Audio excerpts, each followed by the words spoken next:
morning and good afternoon. Welcome to another episode of Before Coffee.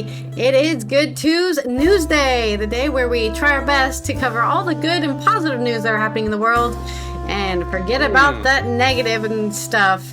I'm sure we are still going to be cynical about something in one of these stories. Yeah, forget your troubles today.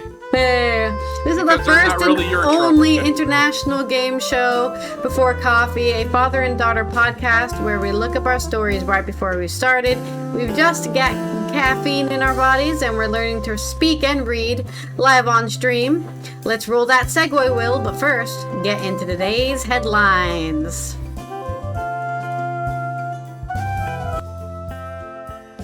Today on Good Tues News Day.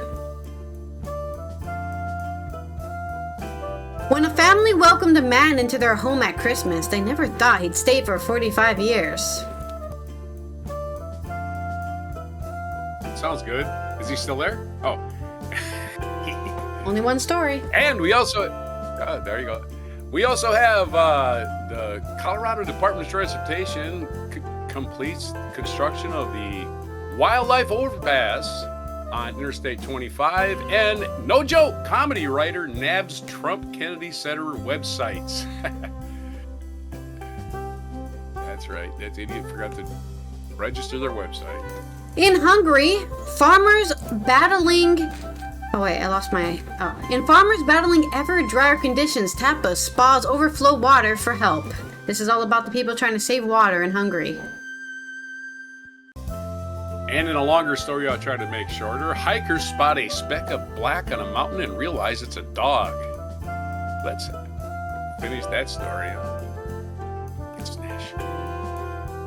Arise, Sir Idris, Hollywood A-lister knighted in King Charles New Year honors, plus more. In my culture news. National, right on.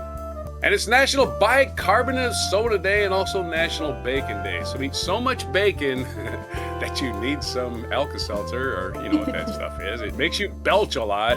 It's that day, December 31st, the penultimate day of the year, 2025, on Before Coffee.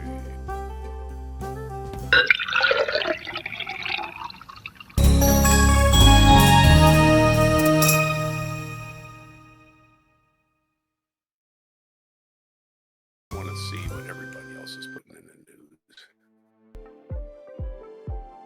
It is almost the end of the year and the end of our fun here in 2025. I know everyone's been enjoying the great year we've been having. Just absolutely. So they went from knock your socks off amazingness. That's It's a Wonderful Life went from meeting Clarence to his family all gathered under the tree. Skipped the entire part of it. Hey, just what the hell are you even showing the movie for? That's the movie. The movie is that. It's like taking, still talking about like, this because it's absurd. How does Amazon get away with? How does Amazon get away with this shit? There's no okay, way, well, man. we're gonna roll the segue, Will, before you go on a rant about something that's not positive or anything at all. Let's have You're just Christmas Carol. holding on to have this the three story. ghost part. Let's get that three ghost part and skip right to the part where he throws the shilling to the little boy. Maybe you can use that for your mixed metaphor for this first story, which I only have two stories today, plus my culture news, so it's gonna be a long story. I couldn't find anything shorter or anything long or anything like that I can have. So it's just two long stories for me. What am I gonna have to do for this now? I'm gonna have to think of a mixed metaphor. Sorry, I get my notepad. This is a story from Good News Network by Andy Corbley from December 29th. It was the day before Christmas Eve, and recent homemakers Rob and Diane Parsons were surprised with a knock on the door. Opening it, Rob looked upon a rather strange sight. A man stood there with a wheeled garbage bin containing his possessions and a frozen chicken under his left arm. Rob didn't know at the time, but he was in the middle of an interaction that wouldn't just change his life forever, but his community too. Rob vaguely recognized the man as Ronnie Lockwood, someone who he had been told he had to be kind and considerate towards, as he was a bit different. I said, Ronnie, What's with the chicken? He said somebody gave it to me for Christmas, and then I said 2 words that changed all of our lives. Miss Parsons told that BBC.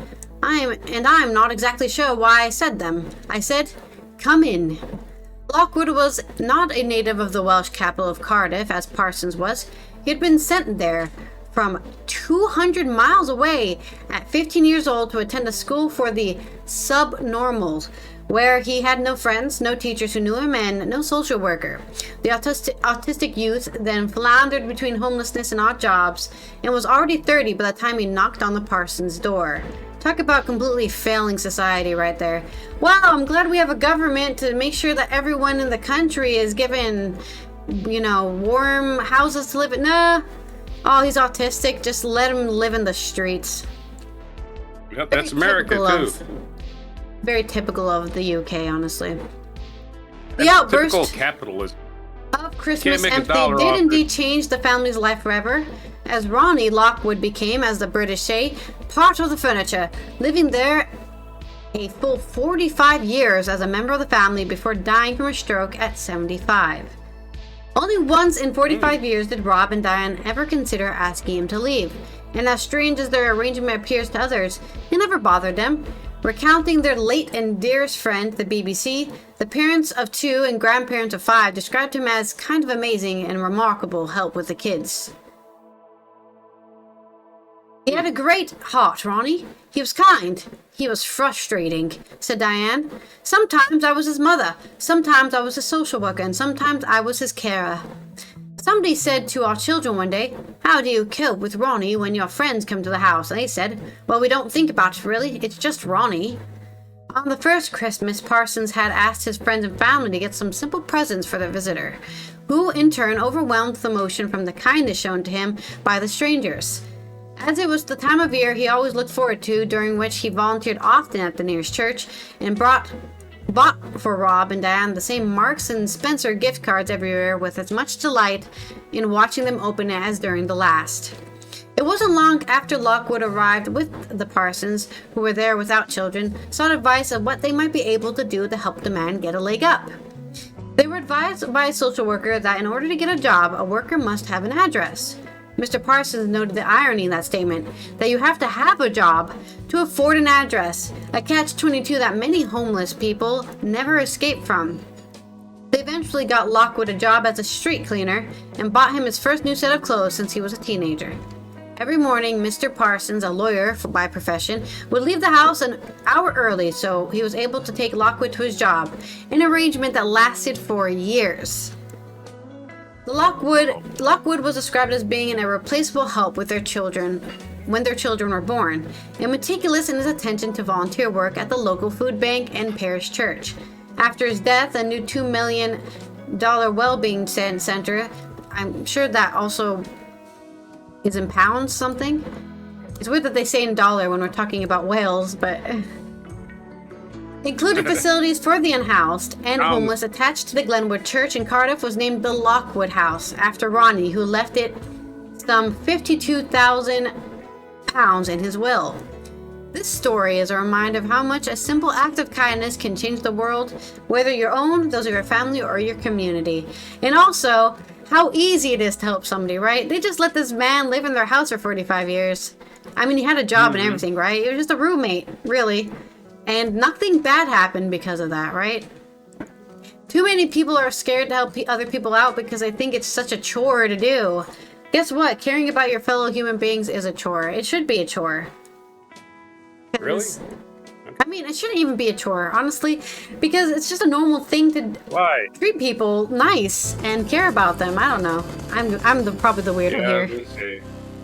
You probably have empathy, which I guess a lot of people don't have unless it happens to them, which isn't empathy. Yeah. All right, so my metaphor is, you know that old saying, beware of strangers bearing chickens. Well, it's not really an old saying, but I just made it up. Beware of strangers bearing chickens, because when they come home to roost, they might stay for 45 years. There's your metaphor.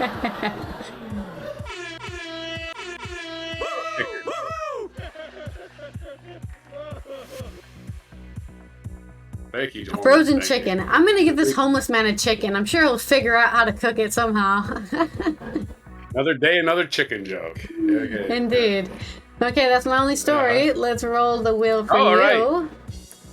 So let's do some quick, short stories, and then we'll do a long one later.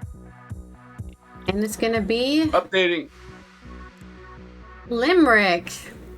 Limerick. Holy crap! You gotta do some Finally, work. my turn to write a limerick. It's been you for the past couple of episodes. Well, I guess you can do two, or you can do one. Okay, so limerick. This is about the Colorado Department of Transportation. That C threw me off. This is CODOT.gov. CODOT completes construction of the I-25 Greenland Wildlife Overpass. That's right, United States learning something from Europe, which we eventually learn shit. It just takes us 40 or 50 years. Douglas County, Elk Pronghorn. Douglas County is the county in Colorado, obviously. This is Department of Transportation official website, it's not a reporter. Elk, pronghorn, mule deer, black bears, mountain lions, and a variety of other species are now able to cross the I-25 Greenland Wildlife Overpass near Larkspur. Hope they can find it on their GPSs. Which is the North America's largest wildlife overpass. Earlier this month, the Colorado Department completed construction of the structure, including covering the overpass surface with dirt and vegetation. The project was completed in less than a year ahead of schedule and on budget. The overpass spans 6 lanes of interstate traffic, connecting 39,000 acres of habitat on both sides of I-25 between Larkspur and Monument. Colorado is leading the way in reducing wildlife vehicle collisions and improving safety both on motorists and wildlife. The I-25 Greenland Wildlife Overpass is a momentous feat in our continued work to expand safe transportation options for both humans and wildlife, protecting critical habitat and our amazing outdoor spaces for generations to come, said Governor Polis. The I-25 Greenland Wildlife Overpass is critical to the safety of both wildlife and motorists, said CDOT Executive Director Shoshana Liu. L-E-W. The overpass is The overpass is essentially a component of the wildlife crossing system in area, which is expected to reduce wildlife vehicle crashes by 90%. Yeah, if you got a bridge to cross, why would you go down and then back up, right? You would just go right across the bridge. If you're a smart animal, and this will, I guess, reduce the even really stupid animals, right? And take them out of the gene pool. You know what I mean? This is kind of what happens when we kill animals. We kill the weakest and dumbest. And the stronger ones are hiding, I'm not doing that. They're watching. The overpass is strategically located to address the 3.7-mile gap from other wildlife crosses and completes the wildlife crossing system of underpasses and fencing as part of the I-25 South Gap project, which improved 18 miles of I-25 from Castle Rock to Monument. Prior to the system being built, there was an average of 1 wildlife vehicle crash a day in the fall and spring wildlife movement seasons. The CDOT's research shows that 5 underpasses are successfully being used by large and small animals. These are underpasses, not overpasses. However, the Greenland Overpass is specifically designed and constructed to provide safe passage for elk and pronghorn. These species prefer wide open overpass structures. Yeah, you can't get these guys to go in a tunnel. Sorry. You might be able to get a badger to go in a tunnel. You're not going to get a big old friggin' pronghorn antelope or a elk with giant antlers to go into a tunnel. I get caught in there. I get caught on trees, for crying out loud. The overpass location connects the wildlife corridors and preserves open space with good proximity to water. A multi-agency partnership with the Federal Wildlife Administration, Colorado Parks and Wildlife, Douglas County, the Douglas Land Conservancy, and Colorado's Cattlemen's Agricultural Land Trust made the Greenland Wildlife Crossing possible. As part of Wildlife Crossings pilot program, a federal grant award provided the bulk of the funding for the project. In Douglas County, we take great pride in being responsible stewards of our resources, including natural spaces and wildlife, said Commissioner George Teal. Since 1996, our county, in partnership with CDOT, Colorado Parks and Wildlife, and FHWA, has been safeguarding wildlife habitat along the I-25 corridor. The completion of the wildlife crossing is a tremendous milestone, and it's just more and more people patting themselves on the back and saying, we're doing a good thing. So I guess we could probably get to the facts. The overpass is the single largest bridge structure for wildlife in North America, and one of the largest in the world at 200 feet and 209 feet long. Not quite a football field. right? Well, it is. Kinda. I mean, it's gonna have the square footage of a football field, but probably not the dimension, right? The actual. How will people be able to but, imagine it now if we can't? It's not the size of a football field. Well, 200 feet is divided by about 70 yards. A football field is only 50 yards wide, right? So it's wider than a football field, but it's only 209 feet long, and that's roughly 70 yards too. So it's 70 yards long, 70 feet wide. So it's 4,180 square feet, nearly an acre, nearly a football field. 776 girders hold up the bridge deck. Wildlife that will use the overpass include big game animals such as moose, bear, mountain lions, elk, mule deer, pronghorn, and smaller animals as well. Everybody else will have to buy a ticket. No, just you can cross for free. I'm sure. Oh my God, humans can't cross it. It's a barrier. We can't. Any animal will use the overpass. Go except 1-to-1 with a birds. moose and elk. Yeah, only flightless birds. I don't think there's any American flightless birds, but we would have killed them immediately. So only flightless birds we have is chickens and turkeys, right? And they kind of fly, right? So the turkeys will be using it. The turkey, there you go. There's the flightless bird we got. There's your story. Let's have us a limerick before I get into the next one, which is really funny. Okay, my limerick is... Where is the it? soundboard right here. In the woods, where the tall trees sway, a green bridge brings joy to the way. Elk strut with great pride, while moose glide beside, as they cross without fear or dismay. Definitely don't want to get hit by a moose, so I'm glad they're crossing the bridge. That will total your car, and then it'll just walk away. Oh, you... Yeah.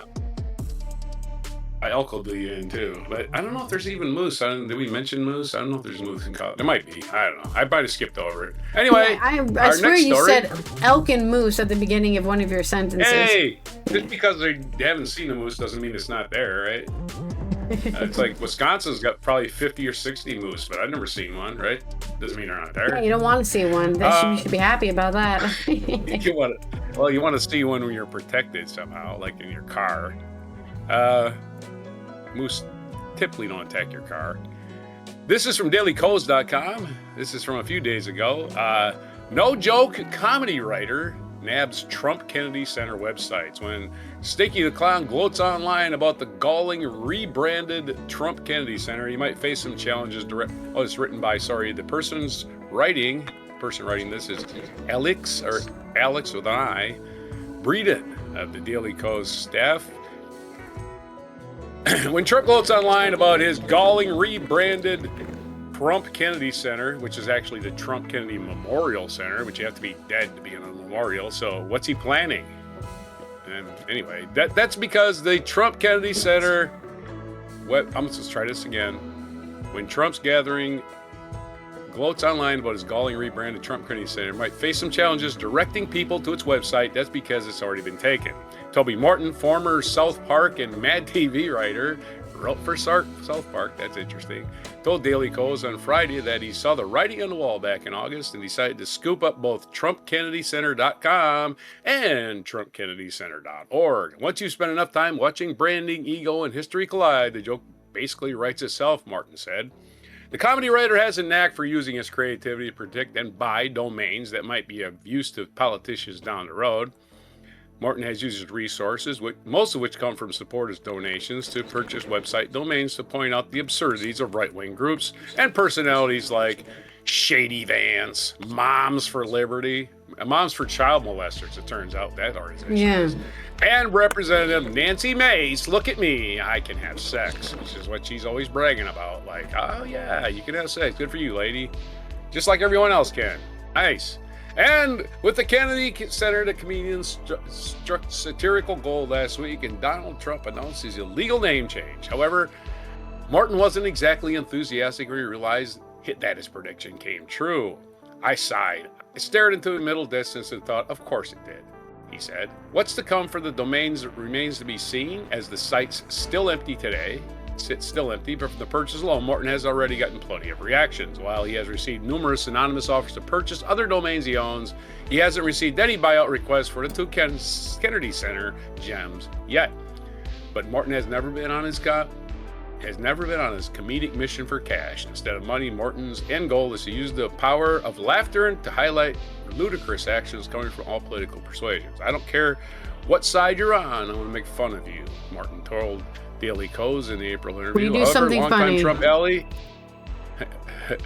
However, longtime Trump ally and president of the bullshit Trump Kennedy Center, Rick Grinnell, we just go ahead and assume that Rick Grinnell is being blackmailed and he's a dishonest person because he works for Trump.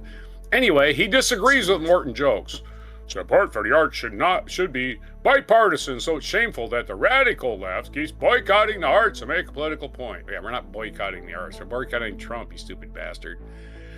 And formerly named Natural Cultural Center was renamed by an act of Congress in 1963 as a living memorial for John F. Kennedy following his assassination. Boy, it didn't take him long, right?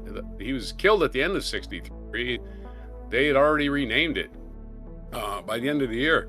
Trump's obsession with the institution had been met with unease, disgust, and poor ticket sales. Trump purged the previous board of trustees in February, installing himself as the chair because he wanted to award poor taste in music and everything else, and that's what he's done so far. So you're going to get a lot of B-level people getting Kennedy Center honors. Kennedy Center honors! Kid Rock and his 2 hit songs and his, whatever, man. The Kennedy Center, just take the name Kennedy off it. Just take it off and then blow it up. You know what I mean? Get rid of it. Take a wrecking ball to it. Take Kennedy's name off it, leave Trump's name on it, and knock it over. That's the best thing you can do. That'd be the best thing. I'm just joking. Artists bailed in major productions such as hit musical Hamilton canceled performances when the center's name change became official. Trump's tacky name was added to the building's exterior. Another longtime performer of the Arts Center also called it quits. Chuck Red, a musician who hosted the center's annual Christmas Eve show, we did this last week, for nearly 2 decades, walked away on December 19th. But the White House, driven by Stinky the Clown's narcissism, was ready to come up with a replacement programming sure to excite fans of the arts. Last week, sources told the Hollywood Reporter that Melania Trump's upcoming self-titled documentary will hold its premiere at the center because nobody in the movie theater is going to go see it. If you're paying good money, hard-earned money to go see a Melania Trump documentary, you're a loser. Unfortunately for the Trumps, it doesn't seem like they'll be able to market the movie on a splashy new Trump Kennedy Center website, thanks to Morton. For now, Morton gets a chuckle out of the curious emails he received as the owner of the domain. So it's a funny story. Hopefully it has a funny limerick. Anyways, Redo the limerick. Golly. In a world where corruption took flight, we brought up domains through the night. From officials with schemes to snuff out their dreams, we silenced their hate with delight. This is my limerick, and we already had the celebration. We don't need to do it again. And remember the story. It was about... You have to give me... just write 15 more similes. Did you mute yourself because you did 2 limericks? I muted myself because my landlady came in and she took a dish and then you dropped a bunch of stuff and it was very loud, so I was muted because there was a huge amount of loudness happening. And then I did unmute after that, so that's my bad. But let's read my story again about Hungary's water protectors. We have to read it again because there's no audio. It's just me sitting here speaking to myself, I guess. Jesus. But did you read the first limerick? So, this is on AP News by Justin Spike, and it's about farmers in Hungary fighting against ever drier conditions as slowly their region becomes a desert. This is coming out of Kiskunmasha, Hungary. Oskar Nagyapati climbed to the bottom of a sandy pit on his land on the Great Hungarian Plain and dug into the soil with his hand, looking for a sign of groundwater that in recent years had been in accelerating retreat. It's much worse, and it's getting worse year after year, he said as cloudy liquid slowly seeped into the hole. Where did so much of the water go? It's unbelievable. Nagyapati has watched with distress as the region in southern Hungary, once an important site for agriculture, has become increasingly parched and dry. Where a variety of crops and grasses once filled the fields, today there are wide cracks in the soil and growing sand dunes more reminiscent of the Sahara Desert than Central Europe. The region, known as the Homokastag, has been described by some studies as semi-arid, a distinction more common in parts of Africa and the American Southwest or Australian outback, and is characterized by very little rain, dried out wells, and a water table plunging ever deeper underground. In a 2017 paper in European Countryside, a scientific journal, so you can read that paper in the European Countryside Journal, researchers cited the combined effects of climate changes, improper land use, and inappropriate environmental management has caused for the Homokastag's aridification, a phenomenon the paper called unique in this part of the continent. Because everywhere else, I mean, just in Ukraine, right, it's the breadbasket of Europe, and here you have just a arid zone right in the middle. Fields that in previous centuries would be regularly flooded by the Danube and Tisza rivers through a combination of climate change related droughts and poor water retention practices become nearly unsuitable for crops and wildlife. Now, a group of farmers and other volunteers led by Nagyapati are trying to save the region and their land from total desiccation using a resource for which Hungary is famous, thermal water. I was thinking about what could be done. How could we bring the water back or somehow create water in the landscape, Nagyapati told the Associated Press. There was a point where I felt that enough is enough. We really have to put an end to this. And that's where we started our project to flood some areas to keep the water in the plain. Sadly, they don't say when they started doing this. I guess it's very recently they started doing this. So it's not long enough time to see if it's working. Along the group of volunteer water guardians, Nagyapati began negotiating with authorities and local thermal spa last year, hoping to redirect the spa's overflow water, which would usually pour unused into a canal, onto their lands. The thermal water is drawn from very deep underground. That good old tasty mantle water. Well, not tasty, don't drink it. I think there's a lot of sulfur in it. It's great for the skin, not great for drinking. According to the Water Guardian's plan, the water is cooled and purified because you don't want all that sulfur in your... Actually, I think sulfur is good for plants. I'm not sure. I'm not a farmer. But they purified it, cooled it, and they would use it to flood 2.5 hectares or 6 acres of low-lying field, a way of mimicking the natural cycle of flooding that channelizing the rivers has ended. Oh, so that's what happened, though. The Danube and the Tisza stopped flooding the fields because they actually started channeling. They created channels and could try to control the river. And what happens when you try to control the river? You dry up the stuff that's been living in that river for probably centuries, millennia. It's definitely a thing that happened in Lower California, I think, as well, SoCal. When the flooding is complete and the water recedes, there will be 2.5 hectares of water surfaced in the area, Nagyapati said. This will be quite a shocking sight in our dry region. A 2024 study by Hungary's Eötvös Loránd University showed that unusually dry layers of surface level air in the region had prevented any arriving storm fronts from producing precipitation. It's just too hot to rain. Instead, the fronts would pass through without rain and result in high winds that dried out the topsoil even further. It's dry, hot, and dry. The water guardians hoped that by artificially flooding certain areas, they wouldn't only raise the groundwater level, but also create a microclimate through surface evaporation that would increase humidity, reduce temperatures and dust, and have a positive impact on nearby vegetation. Tamás Tóth, a meteorologist in Hungary, said that because of the potential impact such wetlands can have on surrounding climate, water retention is simply the key issue in coming years and for generations to come because climate change does not seem to stop. The atmosphere continues to warm up, and with this distribution of precipitation, both seasonal and annual, has become very hectic and is expected to become even more hectic in the future, he said. Following another hot, dry summer this year, the water guardians blocked a series of sluices along a canal, and the repurposed water from the spa began slowly gathering in the low-lying field. After a couple of months, the field has been nearly filled. filled. Standing beside the area in early December, Nagyapati said that the shallow marsh that had formed may seem very small to look at, but it brings us immense happiness here in the desert. He said the added water will have a huge impact with a roughly 4-kilometer or 2.5-mile radius, not only on the vegetation, but also on the water balance of the soil. They hope the groundwater level will also rise. Persistent droughts in the Great Hungarian Plain have threatened desertification, a process where vegetation recedes because of high heat and low rainfall. Weather-damaged crops have dealt significant blows to the country's overall gross domestic product, prompting Prime Minister Viktor Orban to announce the creation of a drought task force to deal with the problem. Not after all these farmers have been struggling, but only after their GDP goes down. Oh no! Our GDP! Somebody fix the droughts! Dude, you should have been working on it 10 years ago. After the Water Guardian's first attempt to mitigate the growing problem in the area, they said they experienced noticeable improvements in the groundwater level as well as increased flora and fauna near the flood site.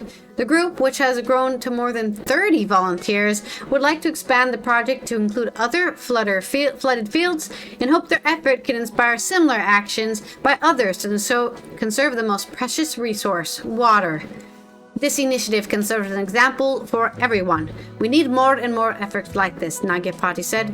We have retained water from the spa, but retaining any kind of water, whether in a village or town, is a tremendous opportunity for water replenishment. And this reminds me of a story we did maybe 2 years ago about a village in South Africa that was using the knowledge from Las Vegas on how they retain water and use water efficiently in order to increase the water retention in their town. And definitely humans have the knowledge. We have the knowledge to do this and fix this. Would be nicer is to stop climate change. That would be the overall goal here. But people are going to have to start learning how to deal with the climate changing, because it's changing everywhere. And that's my second read of that story, which was better, I think. I should do that more often. I don't know, I fell asleep. I already heard this once. I was like, okay, I've already got my... Give me my metaphors. A land without... This is good. A land without water is like a day with... I'm sorry, so this is again. A land without water is like a Tuesday without good news. There you go. There's your metaphor for your extremely long story. Maybe you should have read your metaphor earlier so you can say it correctly the third time. Yeah, I'm just gonna practice. I should have been practicing the whole time. I didn't think it was that hard. That's true. Let's roll our segue wheel for your story. 7 or 8 words. If you didn't forget it already. All right. Okay, well, throw an upbeat story about a doggy on a hill. I'm gonna associate your story with something.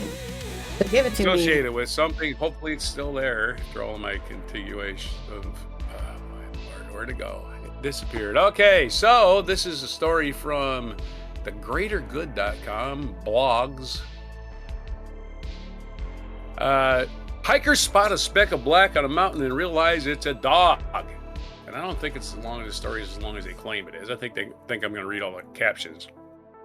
In early July 2023, hikers on the Colorado's Torrey's Peak spotted what looked like a small speck of black far below them on a steep snow field. The shape stood out starkly against the mountain's rugged terrain, and it didn't resemble any natural feature that Tiny figured out to be a dog. Zola, a 3-year-old pup who had fallen hundreds of feet during a hike with her family. The moment marked the beginning of a remarkable rescue that showcased the dedication and courage of the Alpine Rescue Team. And there's the cute doggy in his rescue vest. You already know it's been rescued because this is good news.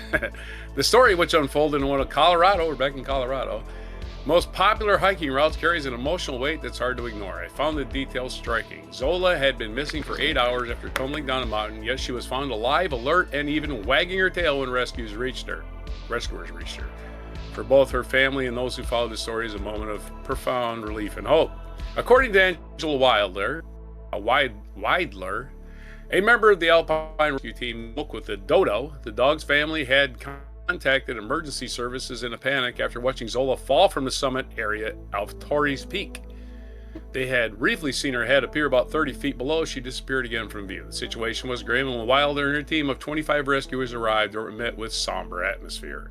7 members of the team made strenuous hike to the summit, determined to locate the dog. The initial goal was to survey the suspected fall area and assess whether Zola could be reached safely. It took about an hour of hiking before they could spot what they believed to be her, a dark shape of about 2,000 foot on a 2,000-foot snow Coulioir. Coulioir. I'm going to use that word in Scrabble now. I've never seen it before. But I know it now. It's got 2 O's, a U, and an I.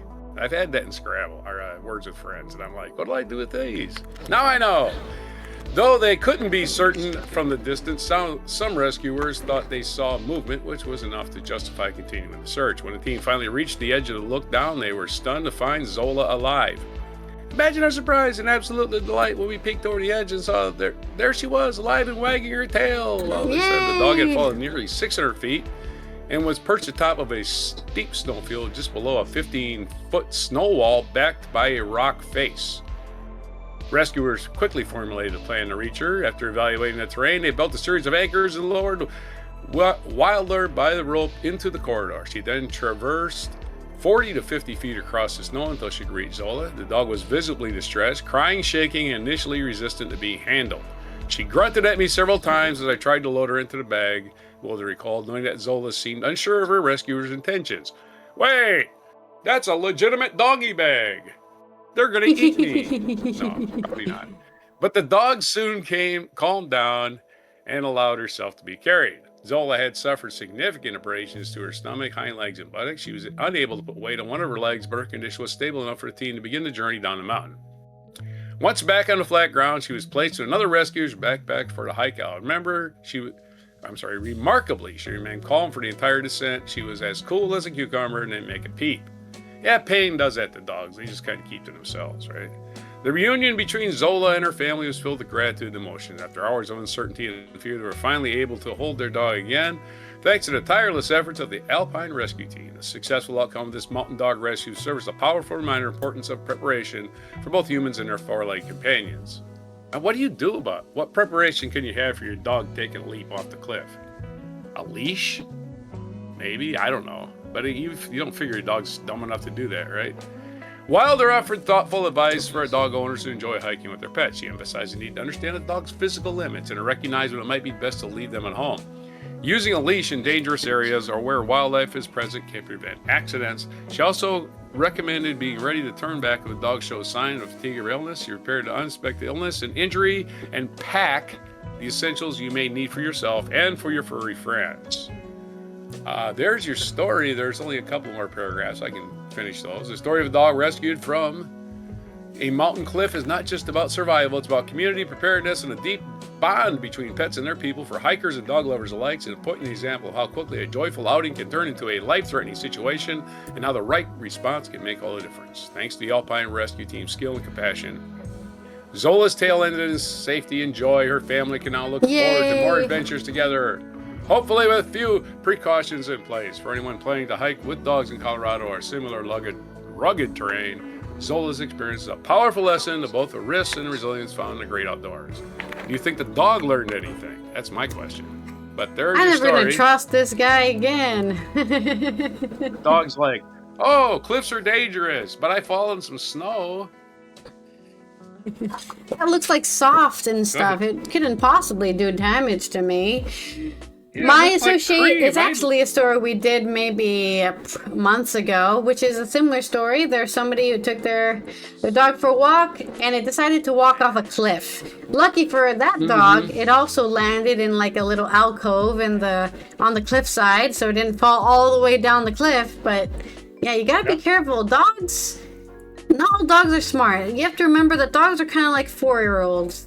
Intelligently, so if you wouldn't take a 4-year-old there, you probably shouldn't take your dog there. And if you are going to take your dog there, make sure it's the same way you protect your 4-year-old.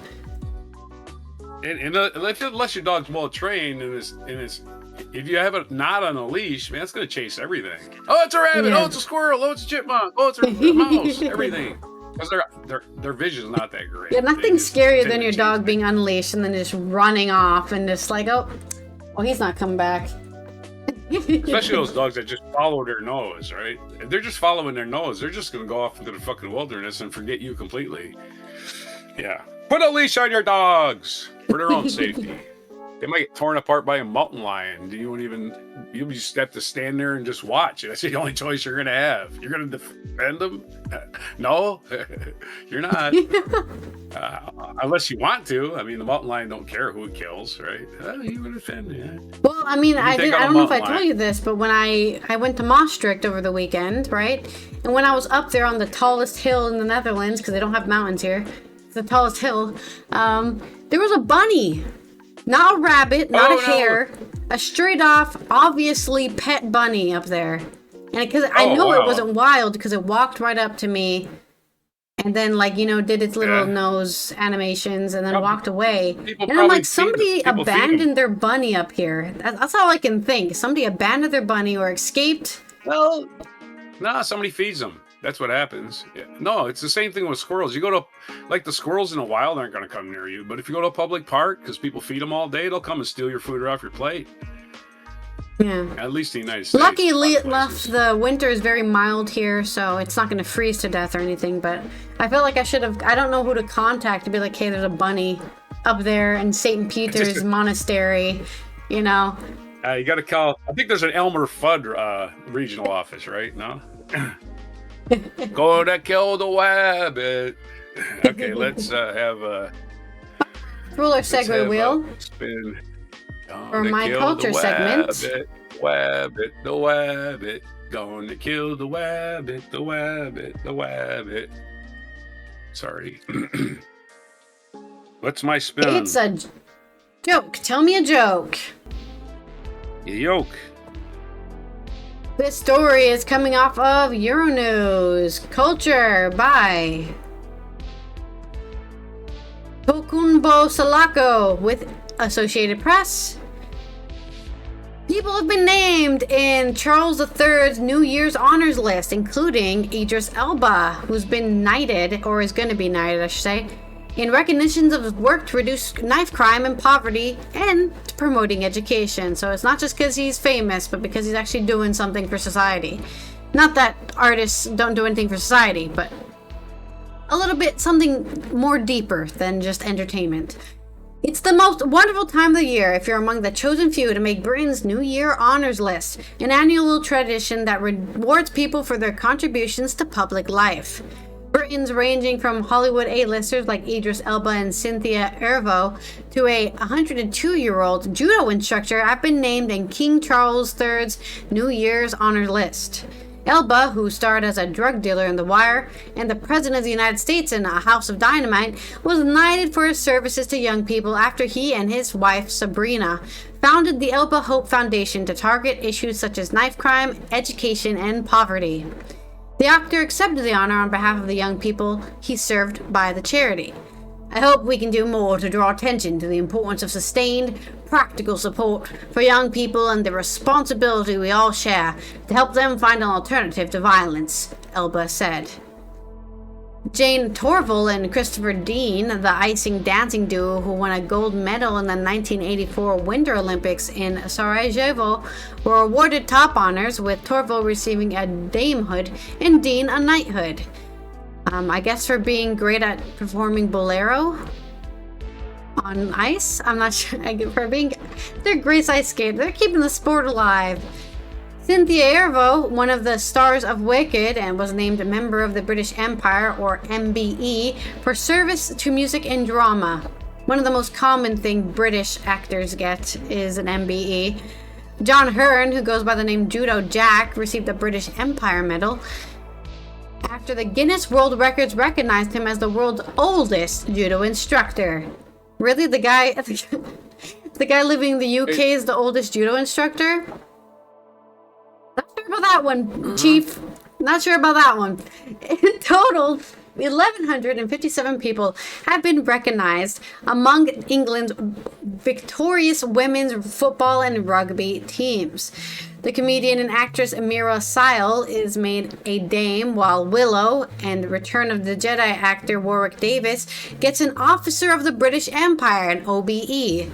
Other honorees include author and comedian Richard Osman, who writes the Thursday Murder Club book series and was declared an OBE, retired marathon runner Paula Radcliffe, OBE, 100-year-old D-Day veteran Mervyn Kirsch, who was awarded a British Empire Medal for school talks on Holocaust remembrance and his wartime service. So live long enough and everyone will know about you doing something the longest. And you can even get a reward. Yeah. It's all a function of time and outliving people. It's good to hear. It's good to, you don't do these themes for the acclamations, but it's nice to get an acclamation. And it's the only use the royal family has these days is to be like, hey, we recognize you as a empire. What empire? Here's a Medal of Empire. The empire of one country now, by the way. In a couple of islands somewhere. At least it wasn't a Grammy. Just kidding. Give me a joke. Okay, it's a riddle. It's a riddle. Your joke's a riddle. I can be spent, I can be wasted, but never lent. What am I? Idris Elba? No, time. I am time. I can be spent, I can be wasted, but never lent. Never borrowed either, for that matter. Can I borrow a few minutes of your time? Yeah, but you're never going to pay it back. I'll never get it back. Anyway, there's your... Oh, I can get a block of time back from you, but you've already wasted the time I had planned for something else, so I'll never get that back. Oh, really? You can't. Not really. You never get time back. Time doesn't actually exist. So my default position is time doesn't really exist, and it's not a constant. If it was a constant, well, what's his name? Einstein proved it's not a constant that can be bent by gravity and gravitational forces. So we already know that time doesn't really exist in outer space. So what is time? It's a deep philosophical question. It's just something we use to measure things. That's all it is. It's like an inch. We invented it. We invented the inch. We invented the foot. We invented the yard. We invented the second. We invented all of those things. They don't really exist. We just decided we needed something to measure time. That's all there is to it. Did you spin? No, I haven't spun. I wanted you to finish what you were saying. Oh, well, I thought I was finished, but yeah, I did one joke and that was it. I don't have 10 jokes. Let's roll the second wheel for this day in history. Did you send me a video? Yes, I did. Okay. Remind me of a song. Okay, so the song for this day in history, the second to last day of the year, December 30th in 1803, during the Maratha Wars. I said Martha Wars. The Maratha Wars. The Maratha chief Dalat Rao Sindhai signed the Treaty of Sergi Arjungaon. Damn, I thought I'd get through the day without having to pronounce anything like this. Seceding political power and territory in India to the British. So we're just talking about the British Empire dissolving, and this was the first nail in the coffin for India. Well, you're part of our empire now. Yeah, whatever. 1816, Mary Wollstonecraft Godwin and Percy Bysshe Shelley married. And Mary Shelley was now the person named Mary Shelley wrote Frankenstein 2 years after they eloped to France while Shelley was still married. She was still married. Oh, he was still married. Sorry, he was still married. Eloped with another woman. What a guy. So she would publish Frankenstein about a year later, and her poet husband would drown 6 years later. Probably by a Frankenstein monster, maybe. I don't know. What a weird life, huh? She married an already married guy. Then she wrote Frankenstein, and he drowned. I guess when you're smart and pretty, you can do those things. It's the dangerous combo. You know, she was pretty. It's just a rich guy getting away with stuff, right? 1847, the reformist Illinois governor John Peter Altgeld, known principally for his pardon of Chicagoans alleged to have been involved in the Haymarket affair. Anyway, he's a nefarious guy, but we got to remember his birthday anyway. He was born in Niedershelters, Prussia. His name was John Peter Altgeld. Whatever. Don't know if he was a reformer. He says he was a reformer. I don't know what the Haymarket affair. Doesn't tell me anything. 1853, United States acquired nearly 30 1,000 square miles of northern Mexican territory with the signing of the Gadsden Purchase. We used to live right inside the Gadsden Purchase, as a matter of fact. We're part of that 778,000 square miles. We'll have to ask Google how many football fields that is. But 78,000 square kilometers or 30,000 square miles. 1896, Jose Rizal, a physician, was publicly executed.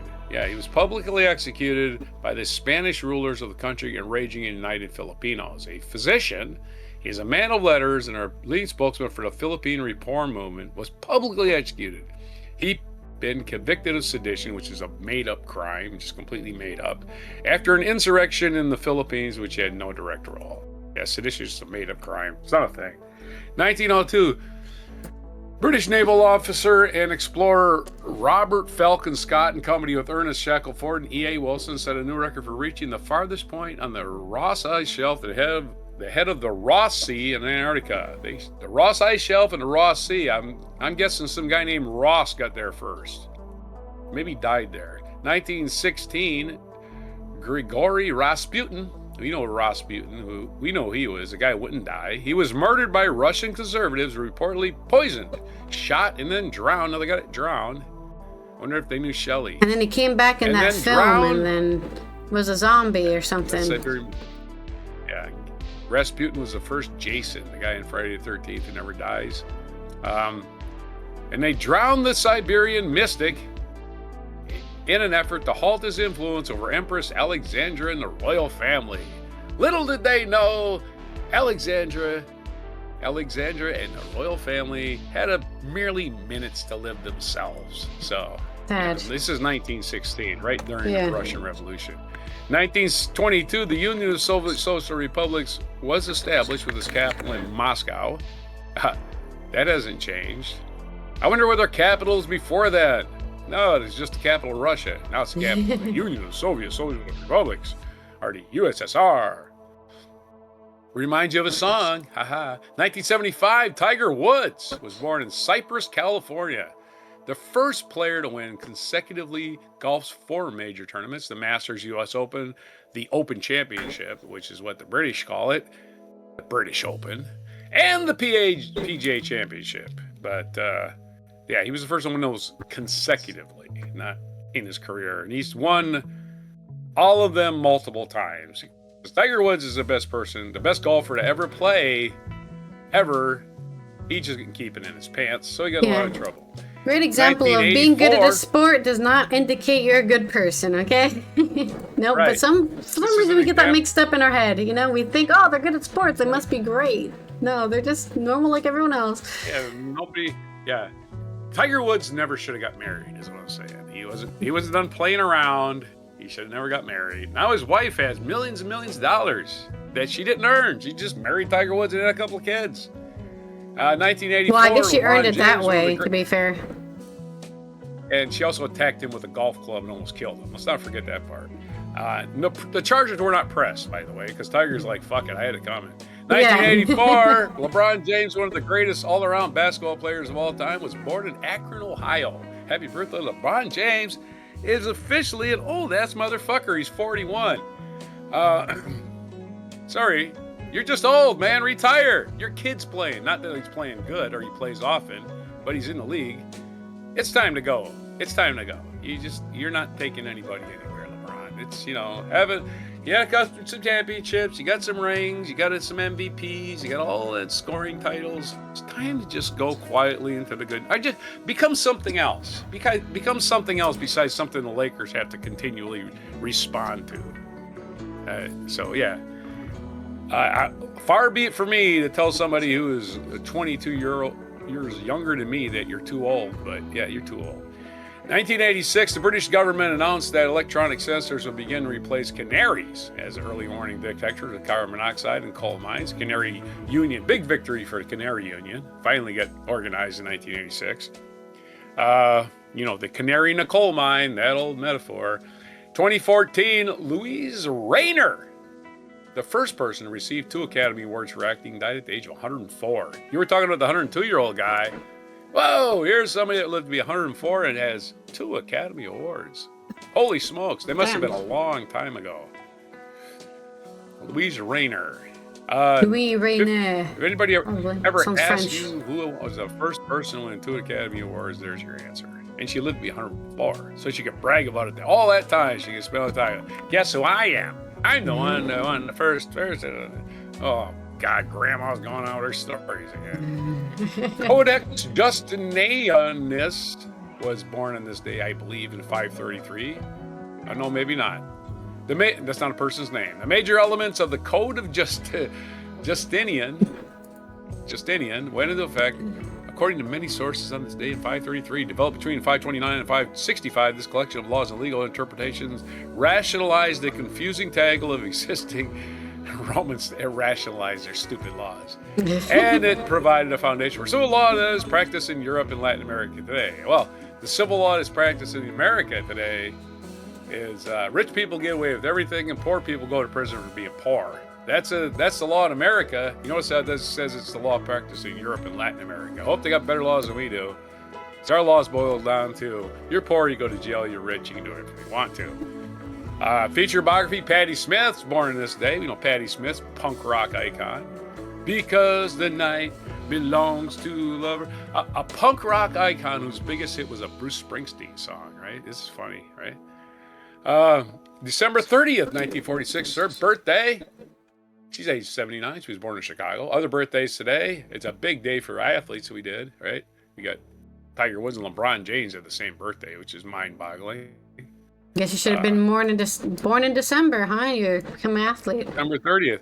Yeah. It's like Michael Jordan shares a birthday with, I forget what it was. I'll look it up later. Rudyard Kipling's birthday, born in 1865. He wrote The Jungle Book, amongst other things. Davy Jones, British singer and actor, born in 1945. Not David Bowie, because that's David Bowie's original name is David Jones. Davy Jones was the Monkees singer. Also not the pirate. Oh, yeah. He could be in the locker at the bottom of the sea. We don't know. He's dead now. But Davy Jones will be 80 today if he was around. We did Patti Smith, we did Tiger Woods, we did LeBron James. Our national days, it's only a couple of things. National Bacon Day, which is every day, and I'm out of bacon, which sucks. And it's Falling Needles Family Fest Day. That's right, that tree, for all you that still kill real Christmas trees, drag them in your house. Well, right now, they're turning into a fire hazard. So it might be time to start taking the ornaments off and donate them to landscapers or whatever you do with it. And it's National Bicarbonate Day. So it's all those things, your mispronunciation, your haikus, no haikus. Limericks, though. We got limericks, we got jokes, we got loads of mispronunciation. And, of course, your good news for Tuesday, December 30th, 2025, and before bacon. Bacon. Love me some bacon. Okay. All right. There you go, man. Happy bacon, delicious bacon. Watch out. You might get wet hereafter. Cool babies. Straight spot and not a stranger. I'm a ordinary guy. Burning down the house with my Christmas tree. So there you go. There's your reminds me of a song right there at the end. Wow. I was gonna do the USSR, but then you said something about burning down houses, so I gotta do that one. That reminded me. Back in the USSR. That's it. Right? Was that the one? And you always have to say like that. I'm a ordinary guy. That's how you have to say it every time. Burning down the house. So there's your song that you reminded me of. And there are no international days this week because it's the change of the year. So that's what you're celebrating. Celebrate your international things that you've done this year. And take that time in your day to write down, you know what? I did do stuff this year. I did succeed in things. I might have made mistakes. But overall, you're still here. At least for now, you're still here. So take that as a success. If you would like to support the show, check out our Patreon. We're on there doing stuff, giving you the pre and post show that you might miss, as well as other things as well. Let me say as well one more time. You can also please subscribe to the Before Coffee podcast channel because we need that support. YouTube does not know we exist. If we get more subscribers, YouTube knows we exist and then lets everyone else know we exist. So if you can subscribe to the Before Coffee podcast channel, we greatly appreciate that. Thank you everyone who was here for the show, watching, following, all of that stuff. Don't forget to turn that notification on if you don't have it already so you know when we go live or post a video. And here is our mic drop moment.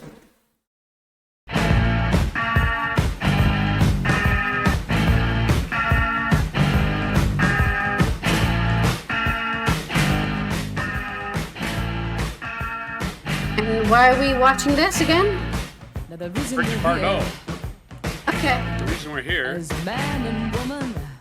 going to answer your question.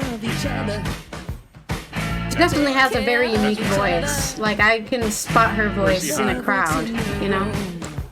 Yeah, American singer and British punk band. Oh, it's good, good, good. Like Brigitte Bardot. There you go. There's your Bridget Bardot. Yeah, I can tell they're British. If you look in the comment, well, she's not British. I know, I'm She's saying born off. you can tell the band is British. Looking at them, I'm like, that's a British man. We are all of us in the gutter. It did confuse a lot of people because one of their first songs was called Ohio, and she was claiming she was from Ohio, and there was like, this band's from London. Yeah.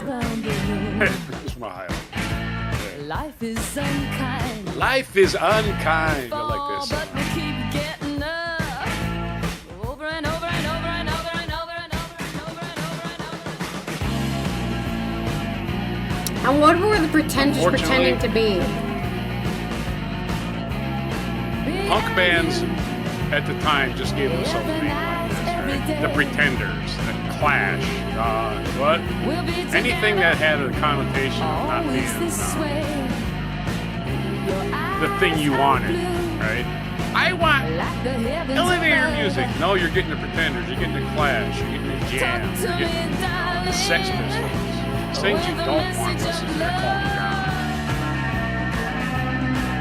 It's crazy that this stuff was considered punk because obviously I grew up after it. Oh, this wasn't considered. This wasn't necessarily good. Oh, okay. The guitars were punk. Out of tune, grindy, right? Just grindy guitars. Nobody's playing like, oh, I gotta play that perfect note. No, none of that. I mean, she Good sings bass, perfectly, good bass so line, I agree with that, I guess.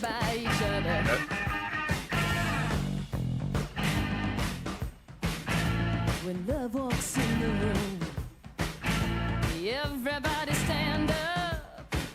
I wish I could sing like that. I wonder how you sing like that, both like you're whispering and yelling at the same time. Oh yeah, punk. Another thing, punk is her covering her eyes so you can't see her eyes. That's All right, of course. You won't be able to identify me. I'll tell you that much. You're not about to call me a beauty queen because you don't know what I look like, right? Good luck finding me on the street. Unless they like always my look like music or that, you and I don't? guess. There's the anti-Stevie Nicks, right? Nah, nothing against The guitarist is crazy, or is that the bassist? Yeah, two of these guys.